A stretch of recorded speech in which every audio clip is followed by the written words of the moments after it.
Qu'est-ce que la politique agricole de l'UEMOA a changé en 20 ans d'application pour les pays membres? Sujet en réflexion au colloque international organisé par l'UEMOA à Ouagadougou. Les grandes tendances et évolutions de l'agriculture dans l'espace ouest-africain et de nouvelles impulsions sont des sujets posés sur la table.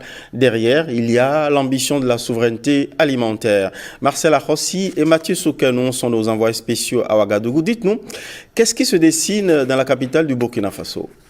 C'est en 2001 que les chefs d'État et de gouvernement de l'Union économique et monétaire ouest-africaine adoptent pour la première fois la politique agricole de l'Union qui couvre l'ensemble des activités de l'agriculture, de la foresterie, de l'élevage et de la pêche. Et en le faisant, les chefs d'État avaient déjà conscience de la place stratégique du secteur agricole dans les économies de chacun des États membres. 2 bonnes décennies sont passées. Quels sont les acquis? Quels sont les grands enseignements? Tout cela s'analyse ici à Ouagadougou pour une bonne relance ou alors un nouveau départ. La nouvelle philosophie que nous voudrions voir mise en œuvre dans le cadre de ce colloque, c'est au fond comment arriver à définir ce qu'on pourrait caractériser d'autonomie stratégique pour l'espace UEMOA en matière d'agriculture. Il n'est pas normal qu'une économie agricole qui contribue à 40% ou 50% du PIB